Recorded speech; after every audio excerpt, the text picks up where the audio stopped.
Can I get you something to drink? Can I have a coffee?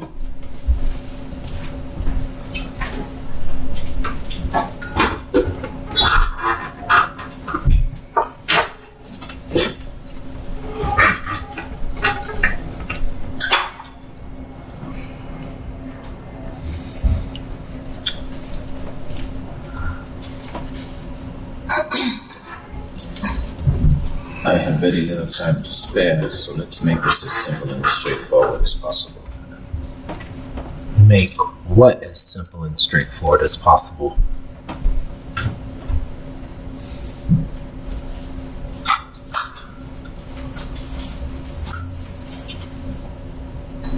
Because I'm sure you must realize we're here today to talk about Amale. It's about Amale and you, about your future. What you and she are going to do. Going to do? Could you be a little more specific? A little more specific. Amale has taken a lover. She's left you. But surely you are not suggesting that anyone involved in the present situation wants it to continue forever. That would not be good for anyone. Taking a lover? No. Please, just a moment. Discussion such as this has to have a proper order. Mr. Mudiwa, Mr. Odom, it is important to proceed in an orderly fashion. I don't see that. There's no order to this. What kind of order do you mean? This discussion doesn't have any. Let him speak first. We can impose the proper order afterward. So there's one. Alright. Mr. Mudiwa, first, please. Amale has had another man in her life. Now she's gone off with him. This much is clear. Which means there will be no more point in your continuing to stay married. Fortunately, there are no children involved. Everything can be settled quickly. She simply pulls off your family register, and you just have to sign and put your seal on forms prepared by a lawyer. And that takes care of that. And let me add this to avoid any misunderstanding. What I am saying now is the final view of the entire Mudiwa family. I have a few questions. First of all, how do you know that Amale has another man? She told me so herself. She called me a week ago and said she has something to discuss. We met and talked face to face. That's when Amale told me she was saying something.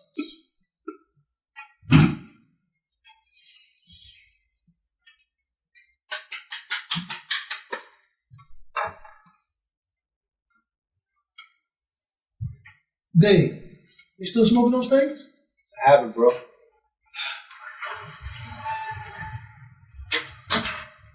Then she left home. I see. If you say so, it must be true. Amale must have had a lover and she went to you for advice. It's hard for me to believe, but I can't imagine you're lying to me about such a thing. No, of course I'm not lying. So, is that all you'll have to tell me? Amale left me for another man, so I should agree to a divorce?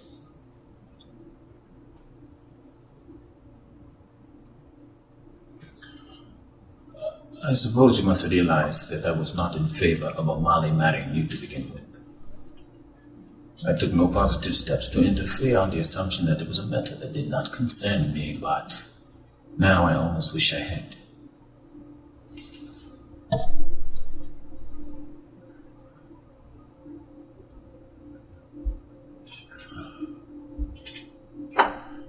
From the first day I met you, I knew better than to hope you might amount to anything.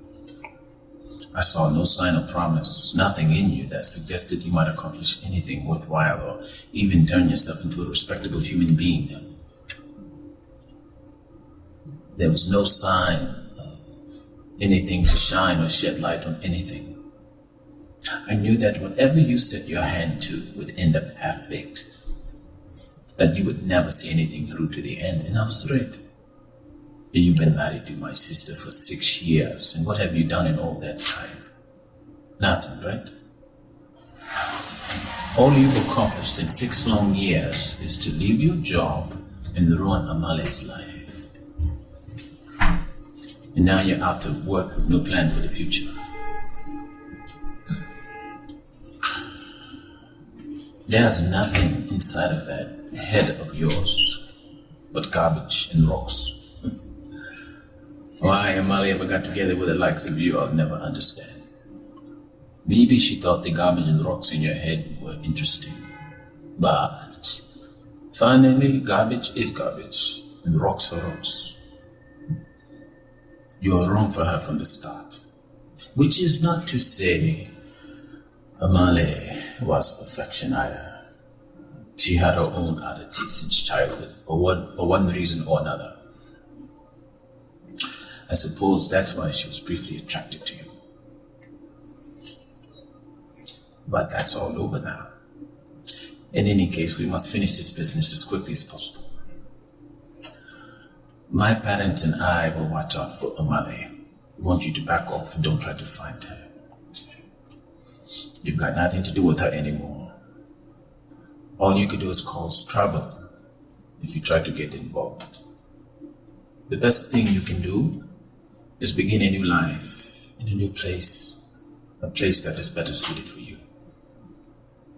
That would be best for you and best for us.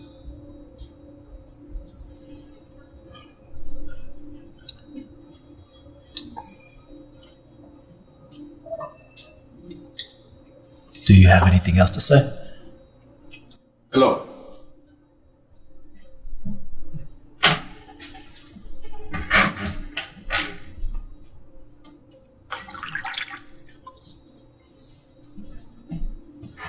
In that case, what is the proper order for this discussion?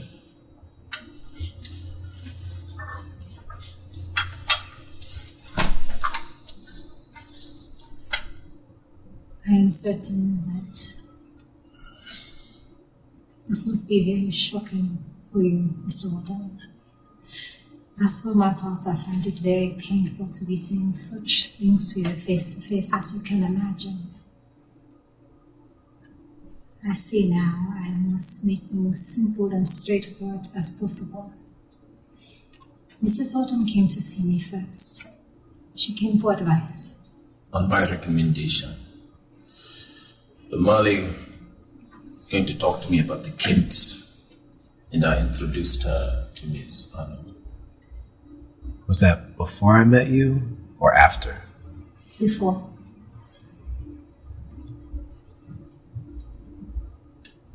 In that case, to put things in their proper order, it went something like this. Amale learned about your existence from Uka Mudiwa and Odiwa. She went to see you about the lost cat. Then, for some reason that is still not clear to me, she hid from me the fact that she had already met you and arranged for me to see you, which I did here in this very place. Am I right? That is approximately correct. Our first discussion was strictly about the cat, but I could see that there was something more to that. However, which is why I wanted to meet you and to speak to you direct. It then became important to meet with Mrs. Autumn again to ask her about more deeper and personal matters. Which is when she told you she had a lover. Yes. In short, I believe that is the case. But given my position, I'm not allowed to give any greater details than that.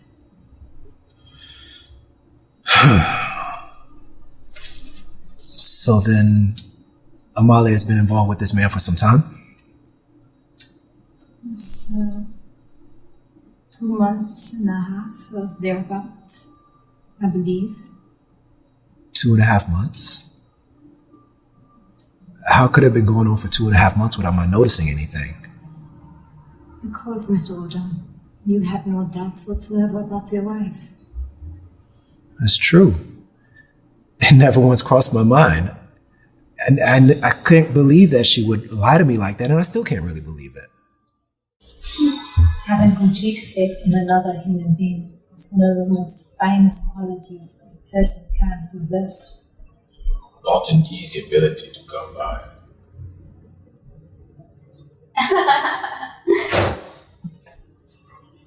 So then, why are the three of us gathered here? Why are the three of us sitting here together? To get me to agree to divorce Amale? Was there some deeper objective? There did seem to be some kind of logic to what you said earlier, but all the important parts are vague. You say Amale has another man and has left the house. So where did she go? What is she doing there? Is she by herself or is she with him? Why hasn't Amale gotten in contact with me? If it's true Amale has another man, then that's the end of that. But I won't believe that it's true until I hear it directly from her. Do you understand? The only ones who count here are Amale and me. We're the ones who have to talk to each other and decide things. You've got nothing to do with this.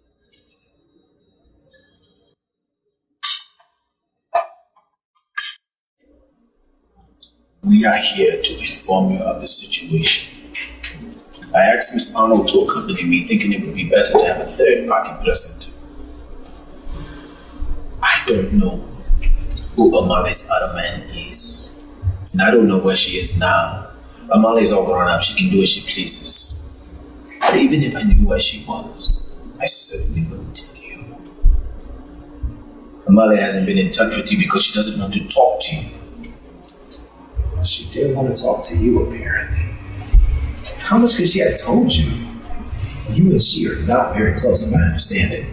Well, if you and she were so damn close, why did she sleep with another man? Amale told me she was seeing someone else. She said she wants to settle everything once and for all. I advised her to divorce you. She said she'd think about it. Is that all? What else is there? I just don't get it. I don't imagine Amale would go to you with something so important. You're the last person that she would consult on such a matter. She would either think it out for herself or speak to me. She must have said something else to you. If she had to talk to you in person, it must have been about something else. That is what they mean by letting the truth slip out.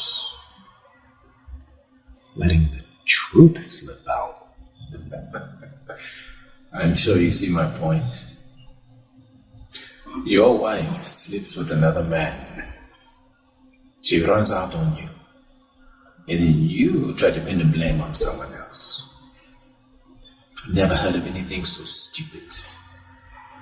Look, I didn't come here for my own pleasure. It was something I had to do.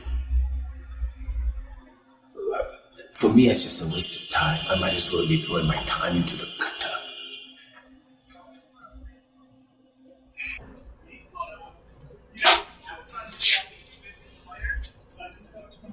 Do you know the story of the monkeys of the Shitty Island? Never heard of it.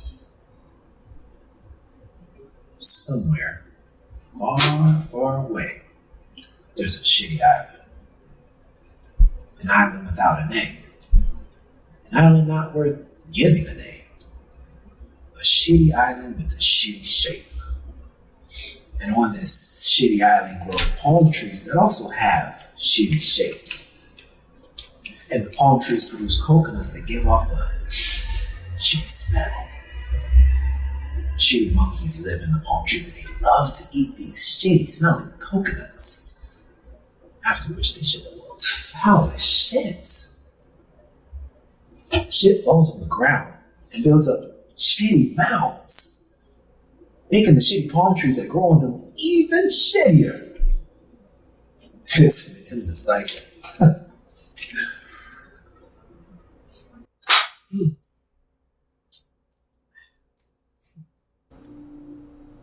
As I sit here looking at you, I suddenly remember the story of this shitty island.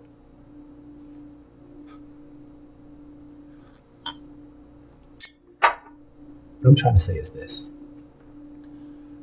A certain kind of shittiness, a certain kind of stagnation, a certain kind of darkness goes on propagating itself by its own power in its own self-contained cycle. And once it passes a certain point, no one can stop it. Even if that person himself wants to stop it.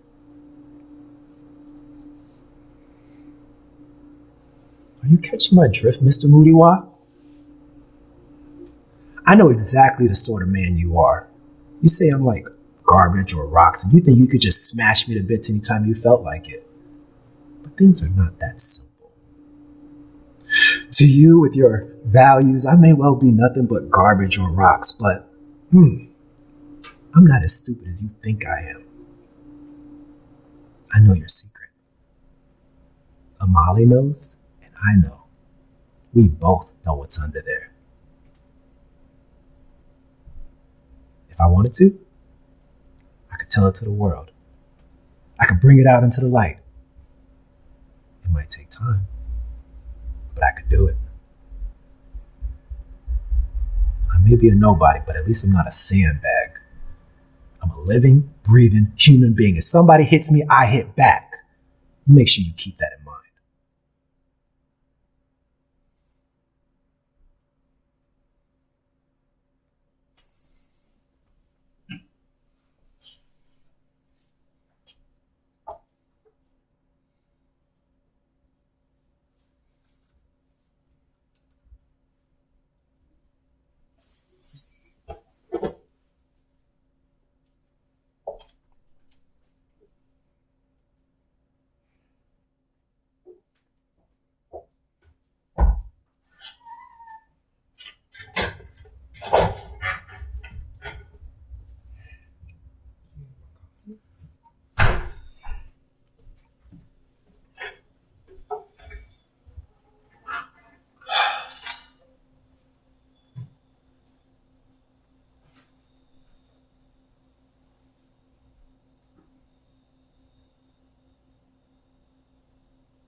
Feelings must be let out sometimes, otherwise the flow can stagnate.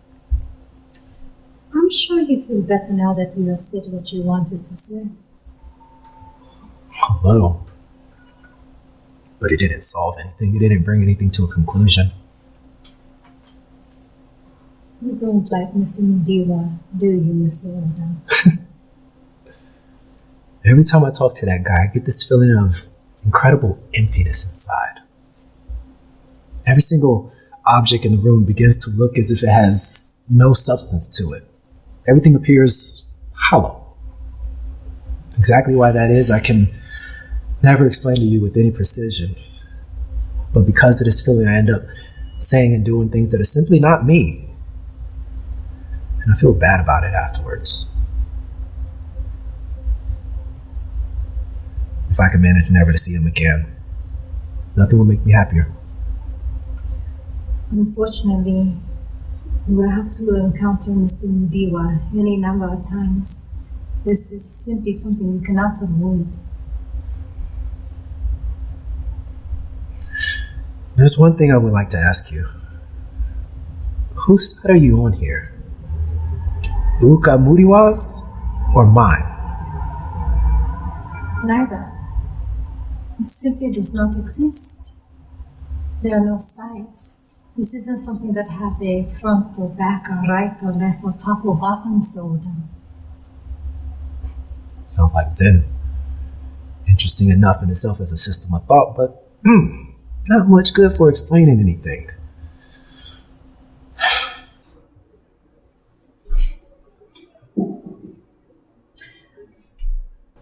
know what I'm saying does not seem to make any particular deal of sense.